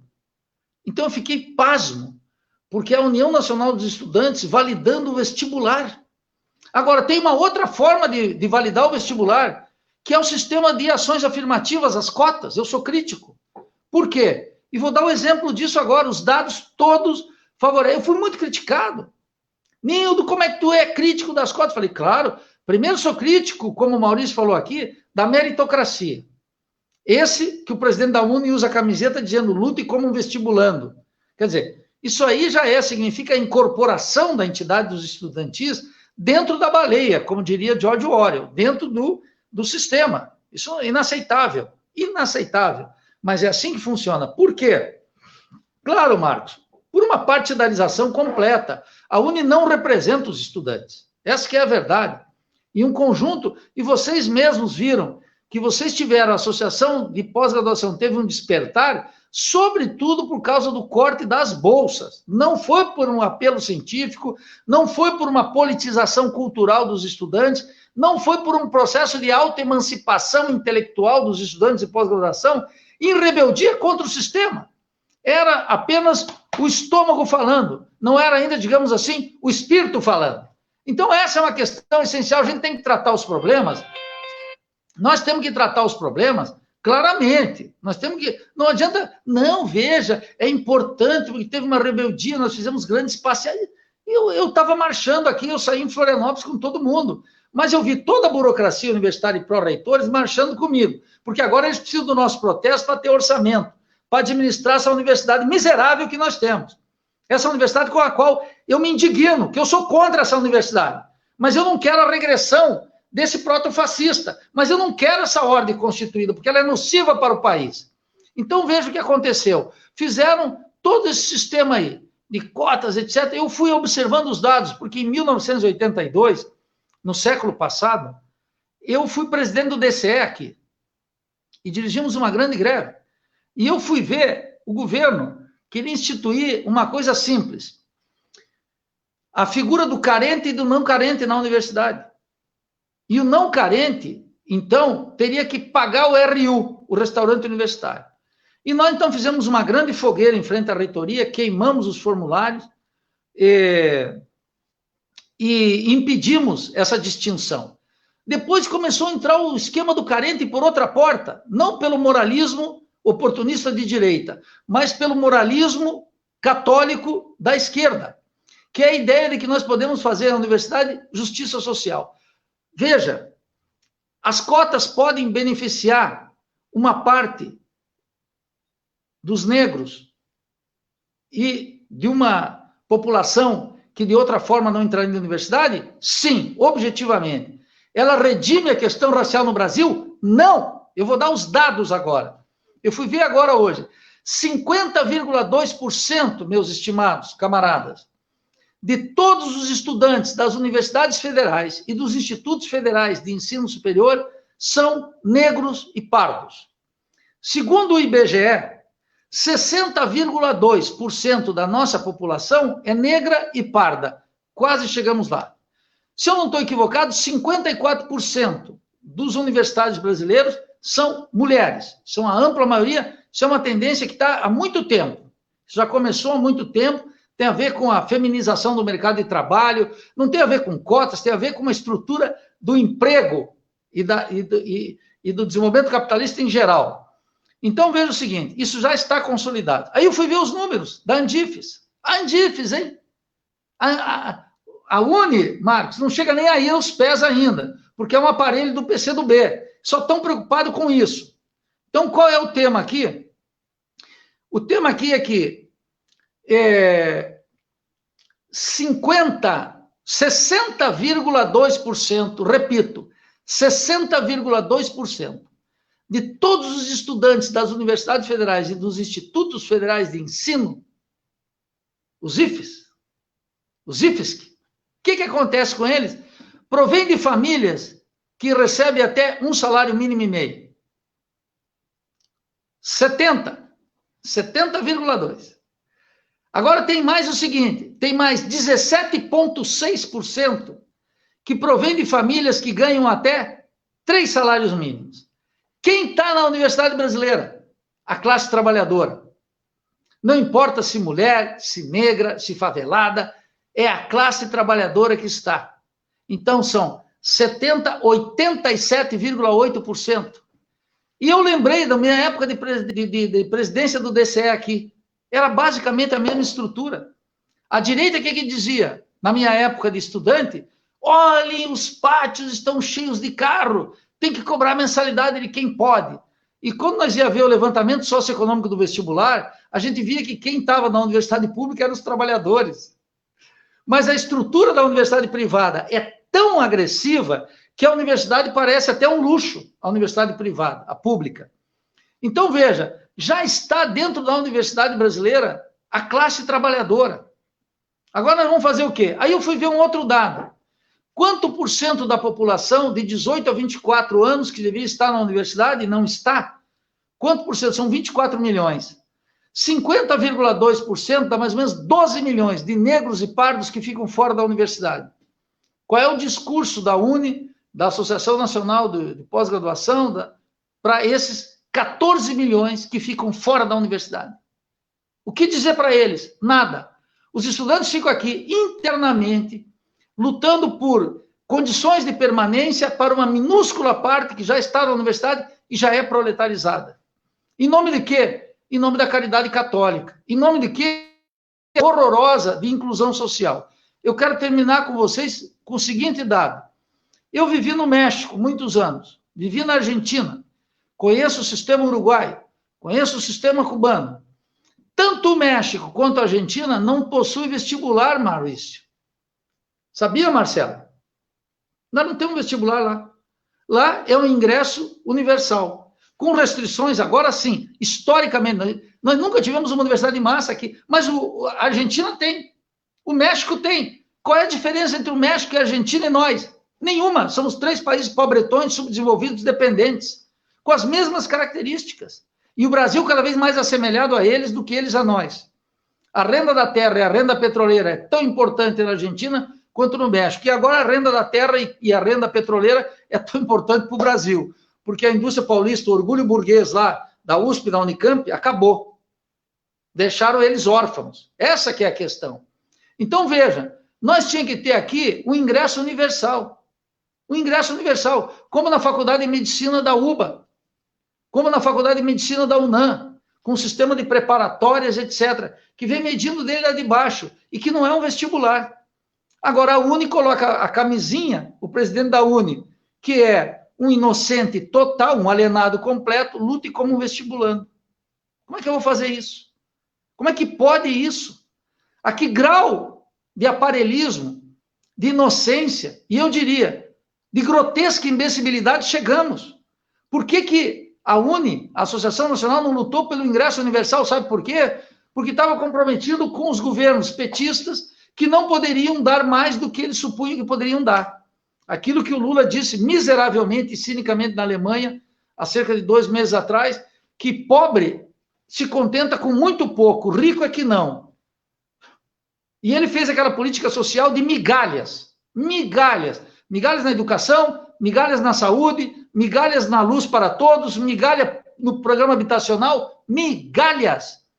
Migalhas. Migalhas que, num país que produz uma riqueza, veja, era um presidente que dizia, nós somos o 6º PIB do mundo, e os programas sociais continuavam assim como amostra grátis. Ora, é uma contradição, é um cinismo expresso isso. Então, se a gente não pode mudar o mundo da política, dos partidos, as grandes tendências, os estudantes podem, pelo menos, não beijar na boca desse cinismo, desse pragmatismo resignado de 5ª categoria, que inclusive faz uma coisa muito importante, afasta a massa estudantil das entidades que nós temos. E as entidades não são representativas. Eu aposto, aí na Federal de Santa Maria, para uma eleição para o DCE, vota a minoria da minoria. E mesmo na associação de pós-graduação de vocês, vota a minoria. Essa é a questão aqui no Brasil inteiro. E essa é uma questão que precisa ser revista. Não dá para dizer é assim e pronto. É assim porque está lá um monte de tendenciazinha, buscando pelo seu aparelhinho, recrutando o movimento, e o movimento estudantil, recrutando um indivíduo e o movimento estudantil indo para o fundo.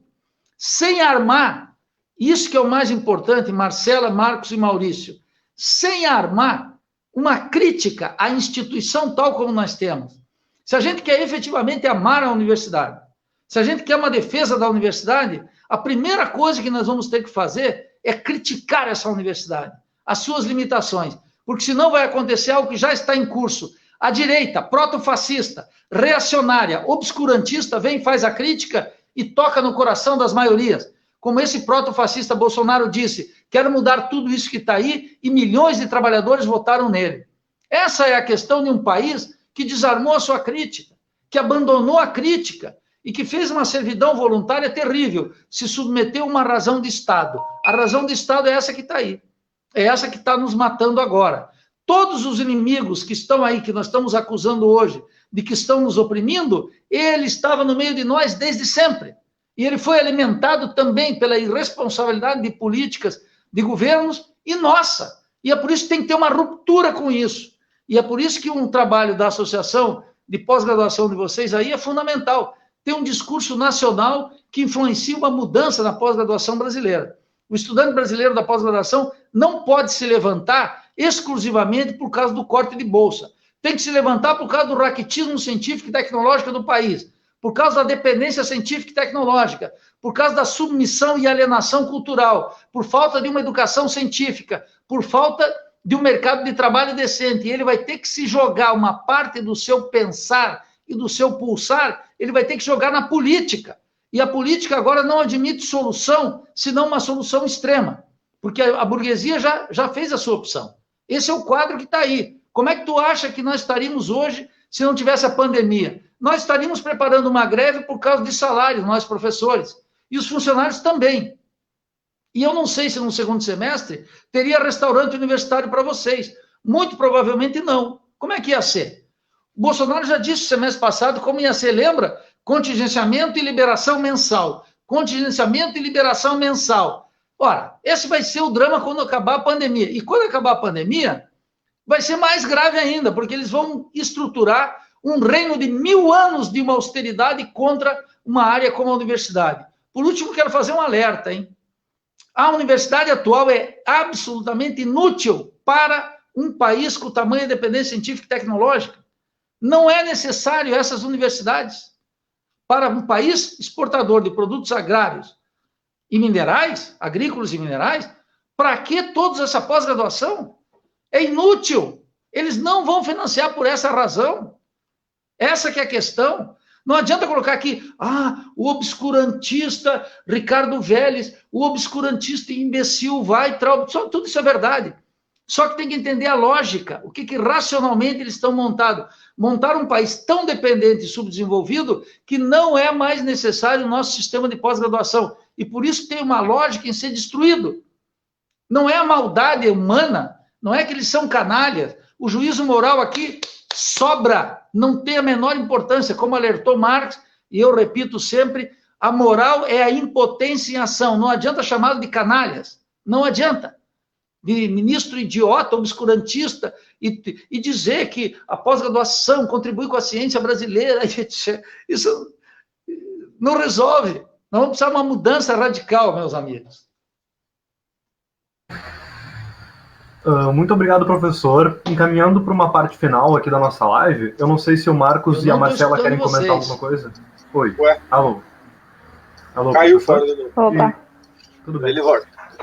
Eu ia comentando, Marcos e Marcela, se a gente passa para a leitura de alguns comentários aqui que a gente separou, ou vocês querem mencionar mais alguma coisa antes da gente falar? Dá para ler e alguma outra aí ir encaminhando, né? Uma fala final de cada um, sim. Uma fala do professor Nildo, só para...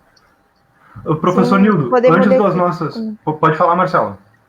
Não, que vamos ler esses comentários, então, do pessoal que está participando aqui. Eu estou lendo várias pessoas aqui, Gil Lopes, Vicente. Beleza. Eu vou tentar colocar em destaque aqui algum dos comentários que a gente separou para comentar. Comentários para comentar. O primeiro deles é o do Rodrigo Silva, que ele mandou por volta das 7h30. Vamos ver se aparece aqui. Aparece legal pra gente. O Rodrigo disse o seguinte: faço parte da classe de acadêmicos, infelizmente. Ele se refere à comparação que o Nildo falou entre os acadêmicos e os intelectuais, né? Como tentar desconstituir essa lógica numerológica da CAP, CNPq, Qualis, Impact Factor, se os próprios acadêmicos querem se reproduzir. Infelizmente, estou no sistema e para sobreviver continuo buscando a capinha do Journal Nature, não um projeto nacional. Eu vou ler também o comentário da Jaqueline Silinski, que ela fez por volta das 7h42. Deixa eu encontrar aqui. A Jaqueline disse: como a questão do empreendedorismo, como um dos eixos do Futurice, aprofunda a exploração do pesquisador brasileiro, considerando que o pesquisador vai precisar captar individualmente os recursos para realizar sua pesquisa e o resultado das pesquisas serão patenteados pelas organizações sociais. E também o Toby Tuvia, às 8h19, cadê? Ele escreveu o seguinte: como os universitários podem pressionar por uma ruptura, por exemplo, a partir de uma universidade como o FSM, Unifesp, UFPEL, URGS, UFSC, entre tantas outras. Foram esses os 3 comentários que a gente separou para o professor Nildo comentar um pouco, e eu acho que, não sei se a Marcela ou o Marcos querem falar alguma coisa, ou querem fazer algum comentário também? Beleza, então, por favor, Nildo. Bem, Obrigado. Sobre o empreendedorismo fica fácil, né? O empreendedorismo é, por exemplo, uma ideologia típica da direita, mas típica também, o último livro de Bangabeira Unger, o guru do Ciro Gomes, ele fica achando que o Brasil, e sobretudo o Nordeste brasileiro, o Norte e o Nordeste, seria um canteiro de empreendedorismo que poderia constituir o eixo da nação, de um projeto nacional desenvolvimentista. Não pode.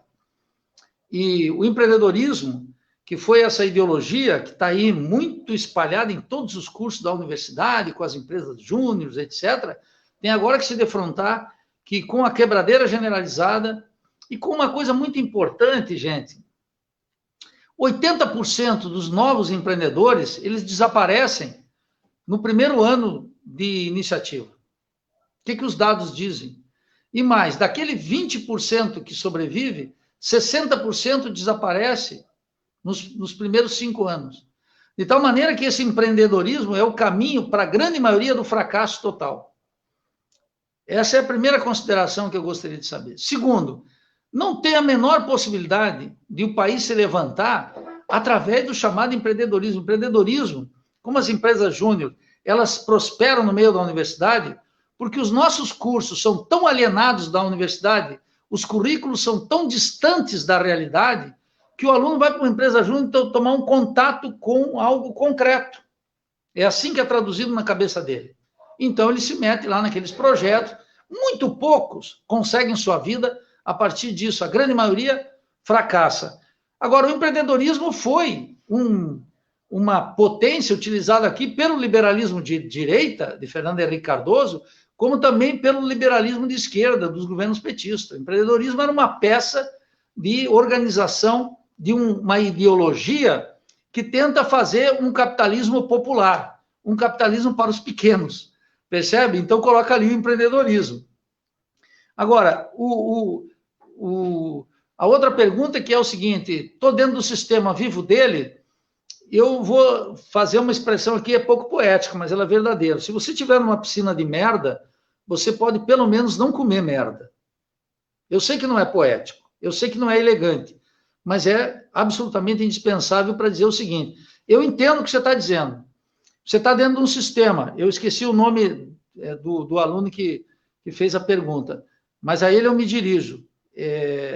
Veja, nós estamos dentro do sistema, eu também estou dentro do sistema. Só que eu renunciei à pós-graduação. Para fazer o Instituto de Estudos Latino-Americanos, eu renunciei à pós-graduação. Porque se eu fosse escravo da publicação, e durante um tempo alguns colegas diziam nos corredores que eu era incompetente, e outros diziam que eu era um traíra, porque eles sabiam que eu sabia escrever, publicar, pensar bem, etc., mas eu estava boicotando. Então eu fiquei mal durante uns 5, 6 anos, sendo caluniado pelos 2 bandos, até que o Instituto de Estudos Latino-Americanos começou a aparecer, o projeto cresceu, se divulgou, e foi muito significativo que quando a gente fez a sede, o edifício do Instituto, aí muita gente começou a levar a sério. Você vê que o prédio valia mais do que o primeiro Instituto de Estudos Latino-Americanos de uma universidade brasileira. Percebe? Que vive só de fazer projetos. Nós não temos financiamento, não estamos no orçamento da universidade, tanto os nossos eventos como a Jornada Bolivariana, as publicações, os eventos, os pesquisadores estrangeiros que vêm para cá, etc., da América Latina, sobretudo, que a gente recebe com muita frequência, agora mesmo tem um mexicano aqui, a gente faz remando contra a maré. Então, o que eu quero dizer é o seguinte, você está lá no sistema, e se quiser publicar na Nature, eu diria que não faça isso. Não é necessário, você pode terminar teu mestrado, teu doutorado, sem publicar um paper lá na Nature. Ou se publicar, faça um paper tal como o Sokol fez na impostura intelectual. Lembra o caso Sokol? É um físico que pegou numa revista, o Social Contest, e publicou um texto sem pé nem cabeça na revista de sociologia mais importante dos Estados Unidos e foi aceito. E ele, depois que publicou com todas as coisas, a revista 1A, com estrelinha maravilhosa, ele foi lá e disse assim, isso aqui é uma fraude, esse texto não tem pé nem cabeça, eu montei esse texto para desmoralizar o seu referee. Entendeu? Essa é a questão. Vamos sair dessa impostura. Então, o que eu digo para vocês é que um aluno não pode simplesmente dizer, bom, eu estou dentro do sistema. O que você tem que fazer é uma boa dissertação e uma tese de doutorado. Você não precisa beijar na boca do inimigo. E nem precisa sair daí propagandeando. Eu vejo que a tua pergunta é exatamente uma recusa a entrar no sistema. Então, é o que eu acho que você tem que manter isso. E tem que articular politicamente, na associação de pós-graduação, no debate com os colegas em sala de aula, colocar que vocês estão dentro da baleia. E que mais do que conforto, vocês precisam sair da baleia. Muito obrigado, professor. Abro para o Marcos ou para a Marcela comentarem alguma coisa, se quiserem, para a gente ir encerrando. A gente fechar, né? Eu queria Marcela, por favor. comentar um pouquinho. Em como é forte isso, uma coisa que eu sinto assim na pós-graduação, como é difícil fazer uma crítica. A crítica parece que é sempre tomada por um lado pessoal, como se existisse uma pessoalidade numa instituição, por exemplo. As pessoas, eu sinto assim que as pessoas têm medo de fazer uma crítica de fato. Dói um pouco, mas a gente está nesse sistema, a gente precisa perceber isso, assim, não é, às vezes quando a gente faz uma crítica, por exemplo, já aconteceu como a PG, assim, para outra instituição, a gente sente esse incômodo como se provocasse uma culpa para a pessoa que está ali de representante, mas ela é apenas a representante. Eu acho que a crítica, ela tem que ser tomada de uma outra maneira, assim, desse senso comum que eu vejo na universidade. Tipo, concordo muito com a tua crítica, professor, eu acho que é esse sentido da crítica que é o que mais é potente, assim, tanto para o movimento estudantil, para nós estudantes, assim, ter essa crítica e se colocar, assim. A gente tem escolha, a gente vai sobreviver se a gente não fizer, escrever para essa revista, tal, e tá dentro do sistema. Daí entra muito nessa questão da resistência, né? Eu vou resistir, tal. E sempre quando aperta a coisa, né? Sempre quando aperta, aí todo mundo fica louco, tá procurando, uma representação, alguma coisa, meu Deus, que vão cortar minha bolsa. Mas aí o resto do tempo tá ok, não chegou, não bateu a água na bunda ainda.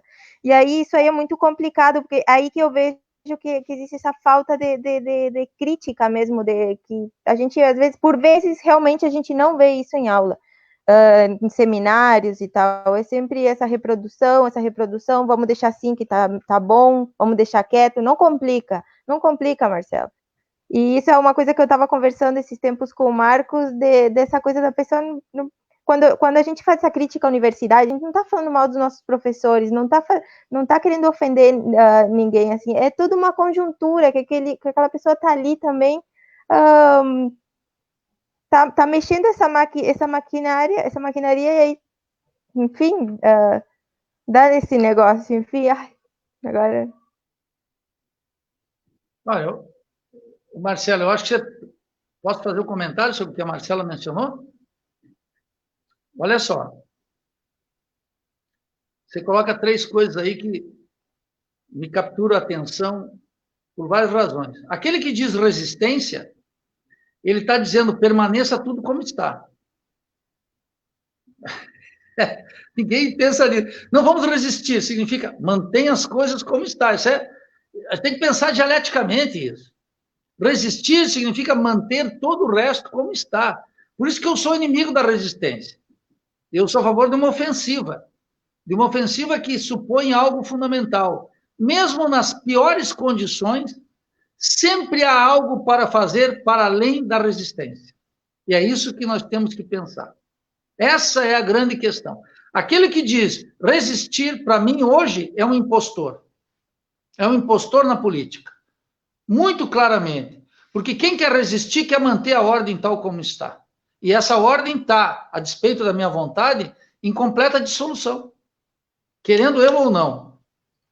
A segunda questão que me ensinou a vida, Marcela, dentro da universidade, e Maurício e Marcos, foi o seguinte: a crítica, tal como você sugeriu aí, ela é logo transformada, uma crítica científica, dizer a um professor, por exemplo, não me venha com Pierre Bourdieu, porque o que ele está dizendo está 1000 anos atrás de Álvaro Vieira Pinto. Ponto. Portanto, a sua biografia é completamente atrasada e superada pelo pensamento social brasileiro. Um professor de cada 10, 9 diria o seguinte: você está sendo prepotente, você está me ofendendo.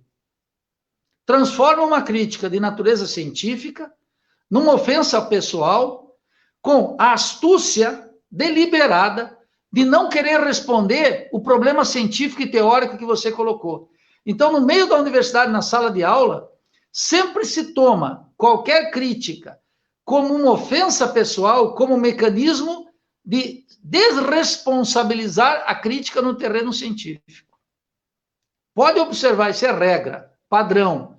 Se você chegar para um professor e dizer: professor, essa ementa do curso, ela não só não traz os autores brasileiros decisivos sobre educação científica e tecnológica, como ela é ultrapassada e alienante.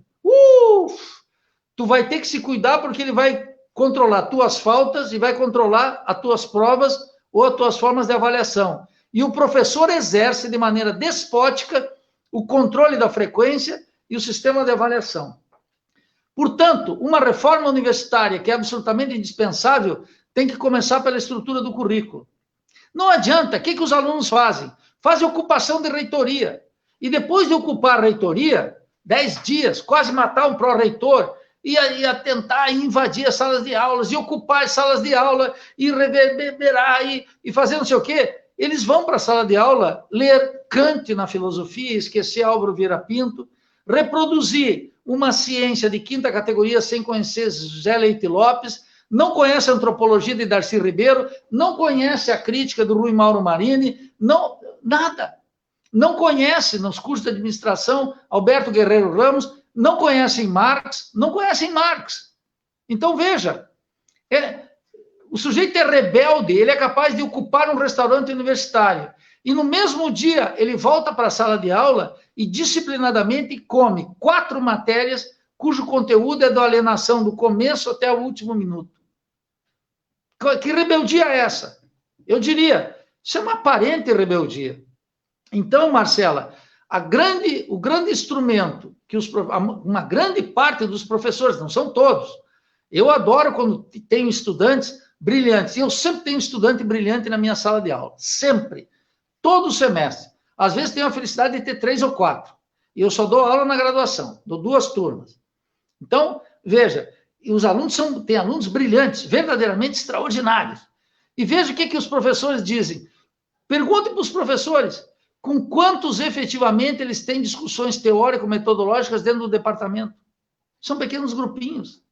Não tem um clima científico no departamento, nem no colegiado da pós-graduação. É tudo isolado. Os professores temem a crítica do outro professor e tem um despotismo diante da crítica dos estudantes, que é para matar na veia. Sabe por quê, Marcela? Eles querem produzir com aquele estudante na graduação que fez o TCC com ele, no mestrado que fez o mestrado com ele, no doutorado que ele também fez orientação, para ele entrar na vaga dele de professor e reproduzir a universidade tal como ela é hoje. Uma inimiga da crítica, uma inimiga da educação científica, uma universidade alienada da cultura e dos problemas brasileiros. E, por último, na sala de aula tem o seguinte, e aí eu acho que, de minha parte, eu não teria mais nada a agregar. Tem algo verdadeiramente perverso entre nós que precisa ser denunciado. É a ideia do diálogo. A ideia do diálogo, ela tem uma extração supostamente paulo freireana. Na década de 80, nós líamos tudo de Paulo Freire. Tudo, absolutamente tudo. Hoje, os liberais tomaram conta de Paulo Freire. Eu quero dizer os liberais de esquerda. Os liberais de direita acham que Paulo Freire vai implantar o comunismo. Ele foi secretário de Educação no município de São Paulo, e não está longe. O Paulo Freire da presença na África, o Paulo Freire do pré-64, isso depois não era mais o Paulo Freire dos últimos anos. E seus seguidores tampouco. E eles entraram num desprestígio da crítica, Marcela. Eles começaram a dizer o seguinte: a questão aqui é que nós temos que ter um diálogo, quase como uma espécie de Habermas rebaixado, da teoria da ação comunicativa, muito rebaixada. que a ideia é o seguinte: nós temos que dialogar com o outro. E tudo isso foi roubando o espaço da crítica dentro da universidade. E quando foi roubando o espaço da crítica, as pessoas se sentiram, vou usar a expressão que eles gostam de usar, se sentiram acolhidas no ambiente da pós-graduação, não entendendo que esse comportamento estava precisamente criando o espaço para essa hegemonia de direita que agora é completa no Brasil. Quando nós abolimos a crítica entre nós, a crítica implacável, a crítica como nós estamos fazendo aqui, a crítica que não cria inimizades entre nós, ao contrário, cria laços de confiança e de certeza entre nós. Só a crítica pode fazer isso. Não aquele cinismo do diálogo falso, em que todo mundo respeita a debilidade do outro, ninguém expõe ninguém, e ninguém solta a mão de ninguém, que são essas consignas miseráveis que tomaram conta de nós, que é o rebaixamento da política completa, e quando tem que ter um império da crítica. Agora, o império da crítica significa o seguinte: quando eu critico a Marcelo, o Maurício e o Marcos, é porque eu tenho imenso apreço por eles, eu levo eles em consideração. Pior seria se eu ficasse aqui numa camaradagem cínica, numa anticamaradagem. E se eu começasse a dizer: ah, que interessante a sua pergunta, Marcela. Ah, que bom a sua anotação, Maurício. Essa educaçãozinha rasa, vagabunda, cretina, que tem que ser abolida entre nós, tem que ser substituída por uma conversa honesta, orientada pela crítica, e que não necessariamente precisa ser indelicada, mas que tem que ser orientada pela crítica. E se eu tiver que optar entre a crítica e a indelicadeza, eu opto pela crítica. E seria um pouco grotesco e até grosseiro. Mas em nome de algo que nada pode ser mais sagrado para mim, em alguém, quando eu levo ela a sério e eu critico o seu trabalho, suas hipóteses. E eu acho que é isso que é fundamental. O resto é um formalismo cínico que os professores e os alunos dizem assim: você leu tal livro? E o professor responde, sabe como? Ah, muito interessante. Quer coisa mais cínica que isso? Quer coisa mais despropositada? Quer educação mais anticientífica do que isso? O que você achou do Miguel Nicoleles, Made in Macaíba? Ah, muito interessante. Não, eu acho que foi Miguel Nicoleles nesse livro, como no outro, muito além de nós, com todos os livros dele. Ele está fazendo o seguinte: uma crítica devastadora ao sistema de pós-graduação brasileiro. E eu recomendo que vocês todos leiam Miguel Nicoleles, Made in Macaíba, para ver o fracasso da pós-graduação brasileira. Percebe como é que é? Agora, eu tenho críticas a Miguel Nicoleles, mas eu levo ele a sério. E é isso que é o fundamental. Eu tenho crítica ao sistema de pós-graduação, mas eu levo vocês a sério. Se nós não tivermos uma relação através da crítica, nós estamos criando terreno concreto para a hegemonia da direita, que hoje é plena entre nós. E que no próximo período vai ser mais violenta ainda. Ninguém pense que depois dessa pandemia, como tem os idiotas aí pensando, esses bom coração, essa família poliana que é imensa, depois dessa pandemia, realmente as pessoas vão se tocar que o SUS e a saúde pública é boa. Estão loucos? Que planeta vieram? Não vão nada, o capital vai botar uma trolha em todos nós. Estão preparando já estão dizendo claramente que controlar a pandemia vem todas as reformas que eles querem. Eles vão continuar. Que inocência é essa? As pessoas vão mudar. Não, isso não é assim. Não é assim. Lá nos Estados Unidos já devem estar com 23 mil mortos. Vamos dizer que no Brasil, sabe como é que o poder calcula? Olha, vamos ter aqui no Brasil 15 mil mortos. Sabe o que o protofascista vai dizer? Morreu menos gente que nos Estados Unidos. Nosso sistema foi mais eficaz. A culpa foi dos governadores de oposição. E vamos embora. E o empreendedorismo, e as reformas, e o individualismo, e os liberais, vai continuar tudo aí. Nós precisamos constituir no Brasil uma corrente crítica. E eu espero que vocês aí deem sua contribuição.